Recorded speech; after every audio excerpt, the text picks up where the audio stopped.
Here's something interesting. Good news.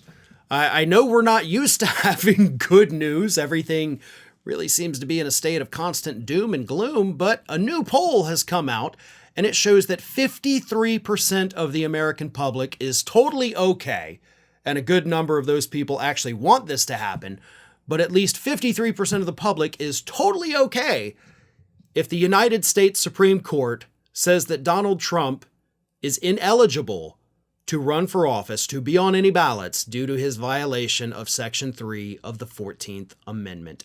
A majority of the country says we're totally fine if Trump gets kicked off the ballot in one state or all the states.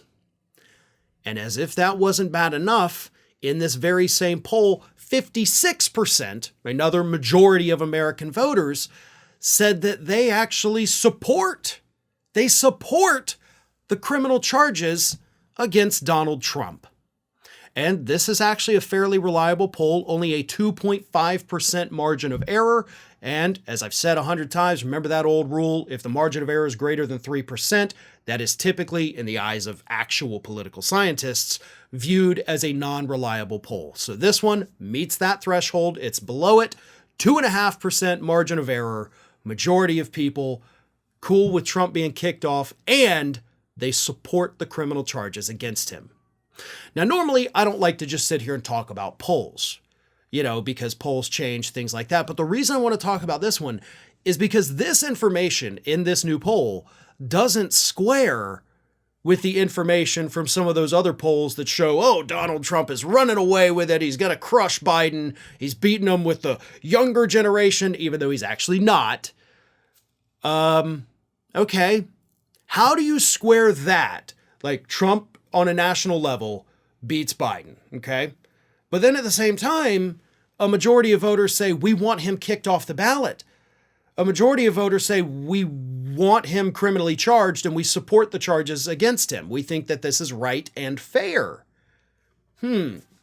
Something doesn't quite seem right between these polls. And as I said, this new poll, majority want him kicked off, majority support the criminal charges, this has a margin of error of 2%, 2.5%.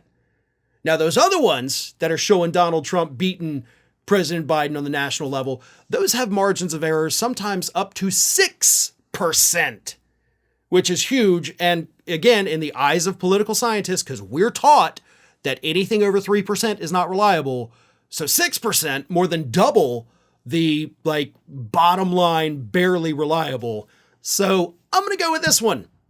And I'm going to go ahead and say that I don't think President Biden is in as much danger. Not saying he's not in danger, but I don't think he's in as much danger as some of those other far less reliable polls would have us believe. Again, he's got problems. This is not going to be an easy year. He is not cruising towards, just a landslide re-election victory. It's going to be a close one. It's going to be a nail biter. But as this year progresses, what else progresses? Donald Trump's legal problems. So as these trials begin, because we're going to have at least one of them, we've got at least one criminal trial that will commence before the election. And it will conclude likely before the election as well. That's going to take a heavy toll on Donald Trump. I mean, he may have to sit out presidential debates because he's in the middle of a criminal trial. That's how intense this is going to be. Hell, there's a chance he may have to miss part of the Republican convention because he's in criminal trial. Heck, today, he has a new trial starting, civil trial with E. Jean Carroll. So as Trump's legal problems continue to get worse this year, I do think we're going to see those other polls start to shift and show more of a reality that Biden's not in as much danger.